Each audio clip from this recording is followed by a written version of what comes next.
Please do make sure to subscribe and hit that notification bell. They all thought I was just the grieving widow, the woman who had to start over from scraps after my husband's death. My daughter's wedding day was supposed to be the happiest moment of my life, watching her walk down the aisle in white, starting a family of her own. But as I sat there, smiling politely, nodding at in-laws who whispered about how she'll probably move in with her mom since she has nothing, I kept my mouth shut. Little did they know, tucked away in my safe was the truth. I had inherited $33 million from my late husband.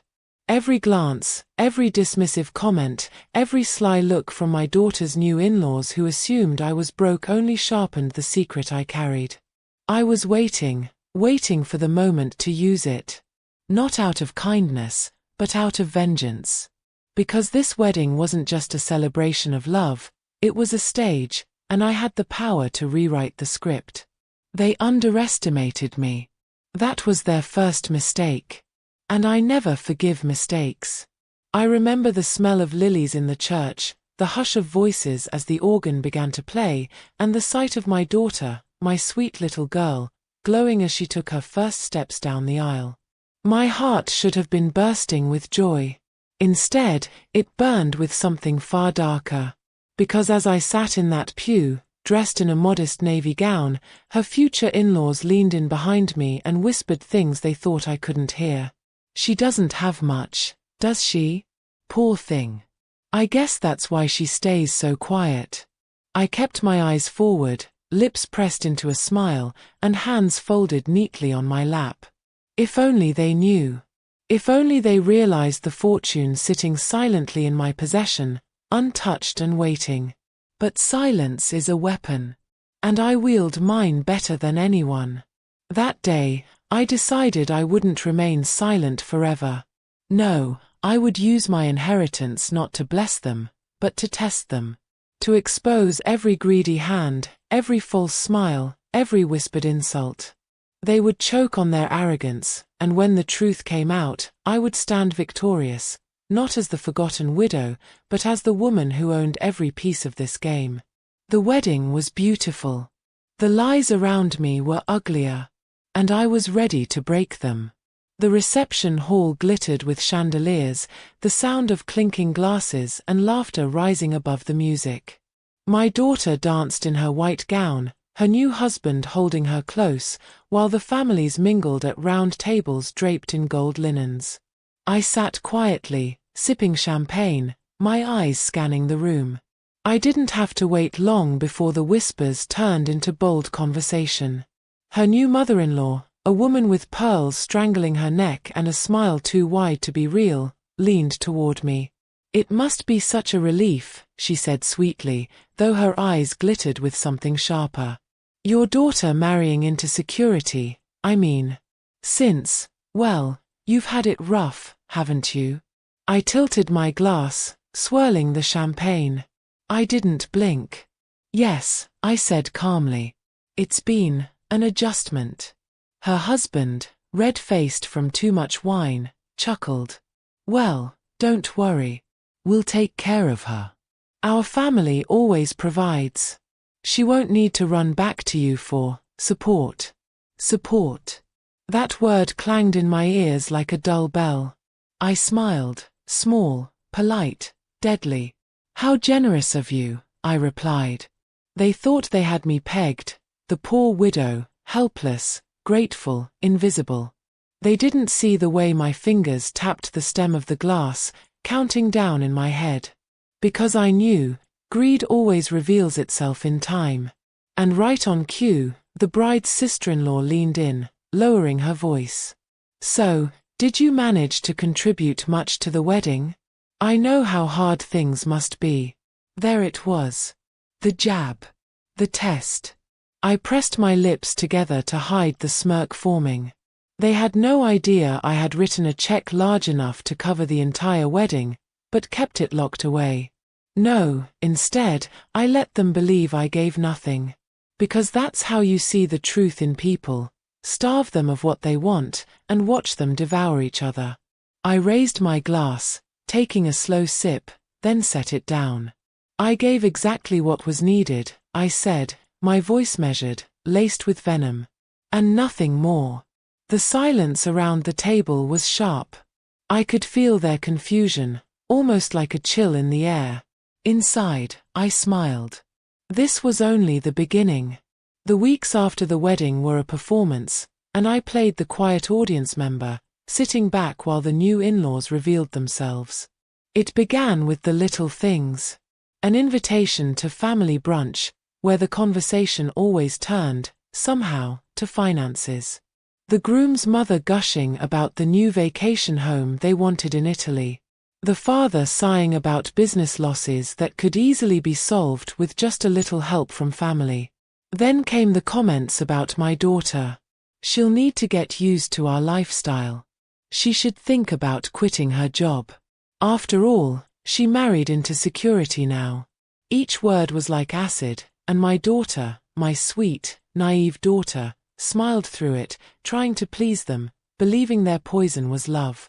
One night, she called me in tears.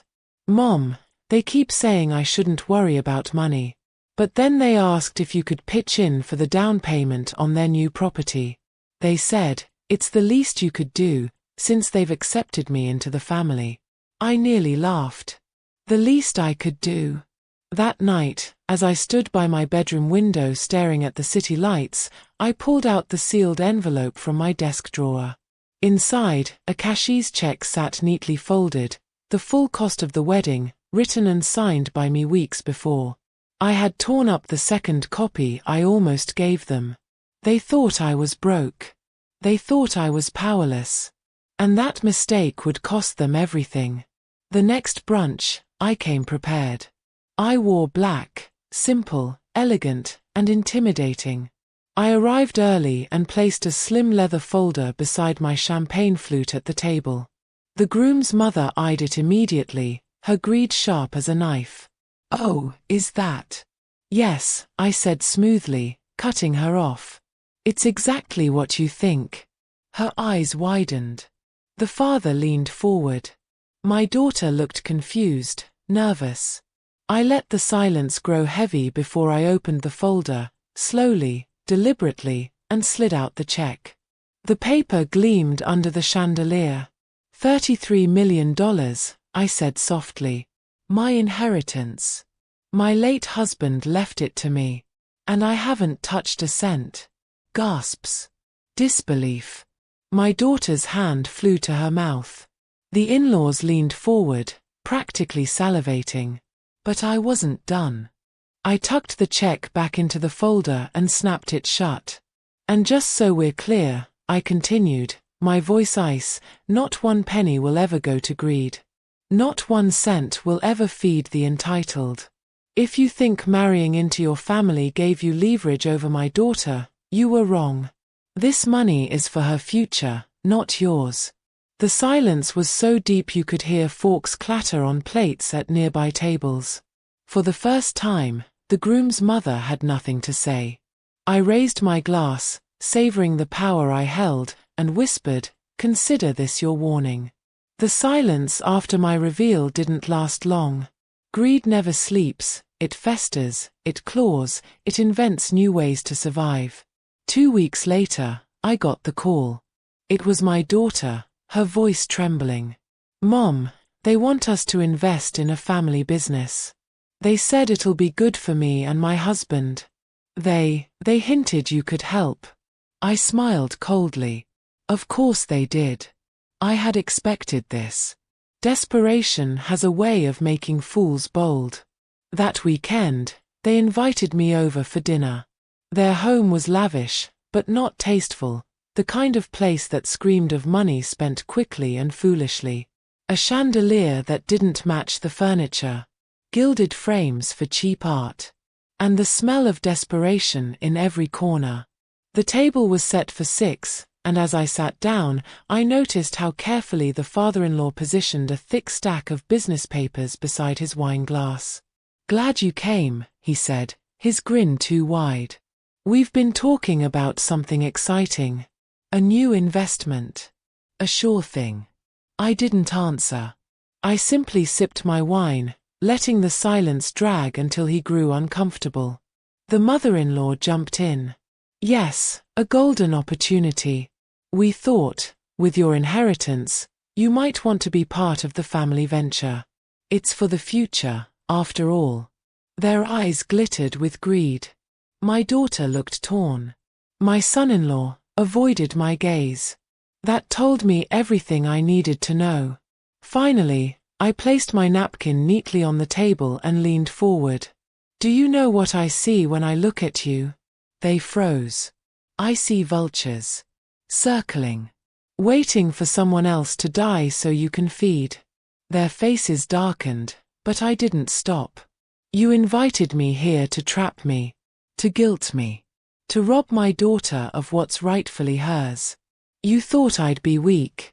But let me be perfectly clear, I pulled a sealed envelope from my bag and dropped it on the table with a thud. This is a trust fund.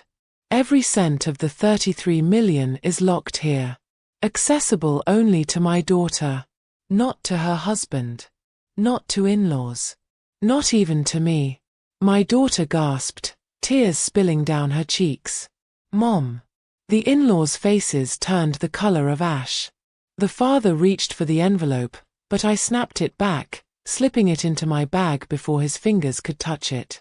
Try again, I hissed. I dare you. But know this, every move you make to manipulate her will only push me further. I have lawyers. I have power. And I am not afraid to destroy anyone who tries to prey on my family. The chandelier above flickered as if the house itself trembled at my words. Dinner ended in silence. No more schemes. No more sweet words. Just the sound of their dreams shattering. When I left that night, I knew one thing for certain. I had one. But I also knew vultures don't starve easily. They circle back. Always. I had thought exposing them at dinner would be the end. I was wrong. Greed doesn't die, it mutates. 3 months later, I received an anonymous letter slipped under my door. Inside was a photograph of my daughter, smiling at a cafe, unaware she was being watched. And beneath it, the words, "Help us, or she pays the price." My blood turned to ice. It wasn't just greed anymore, it was desperation sharpened into something darker. But fear? No. I had lived through betrayal, through loneliness, through clawing my way up when the world thought I was nothing. Fear was not in my blood. So I set the trap. I called my lawyer and made sure the trust fund was still airtight. Then I reached out to a friend, an old ally who owed me favors, a private investigator with teeth sharper than the law. Together, we staged what looked like a slip. I accidentally let it slip, through a mutual acquaintance, that I had signed over temporary power of attorney to my daughter-in-law while traveling abroad. That I was too tired to manage it all. It didn't take long. The vultures lunged. One evening, I returned home to find the father-in-law waiting in my driveway, his smug smile back in place. "We should talk," he said, sliding into my living room like he owned it. He laid out forged documents across my coffee table. Fake transfers. Fake signatures. Proof of a plan to bleed me dry. "Sign this," he said smoothly.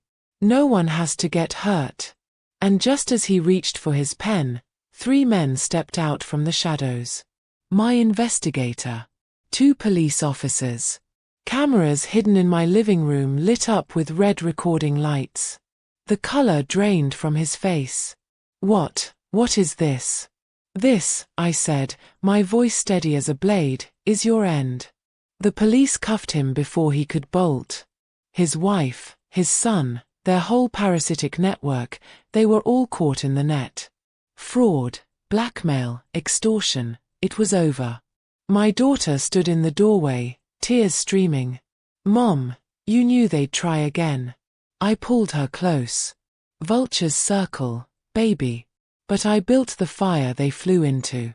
That night, as the police cars drove away, I stood at my window and breathed deep. For the first time in decades, peace didn't feel fragile. It felt earned. I had not just survived. I had conquered. And as for the 33 million, my daughter wouldn't just inherit it. She'd inherit the lesson that came with it. Power means nothing if you can't protect it. And family means nothing if you don't know who's really standing with you when the vultures circle. I closed the curtains, smiled to myself, and whispered into the quiet night. They told me to stay in my lane. I built the whole damn road. The scandal spread like dry brush set alight. Within weeks, every paper in town carried the headline: "Respected family arrested in multimillion-dollar fraud scheme." The whispers became roars, neighbors crossing the street to avoid them, old friends disowning them, their businesses collapsing overnight. The mighty family that once sneered at me, who thought they held power, were reduced to ashes in the public eye. My daughter, on the other hand, flourished. She and her husband rebuilt their lives far away from the poison of his family's influence. With my support, and yes, the inheritance she eventually received, she launched her own business, a company that gave jobs to women who had been overlooked, underestimated, silenced. Every success she had was a dagger to those who tried to destroy me. As for me, I no longer lived in the shadow of betrayal or fear. I lived in victory. My house was quieter, yes, but also freer. I knew I had left her not just wealth, but something richer, an unbreakable spine, a refusal to bow. And sometimes, when I'd sit on my porch in the evening with a glass of wine, I'd hear the faint echo of their words. "Stay in your lane." I would smile, tilt my head toward the horizon, and answer the memory out loud. I didn't just stay in my lane. I paved it with gold. And you're still choking on the dust I left behind. Because vengeance, when tempered with justice, doesn't just end a story. It writes the last word.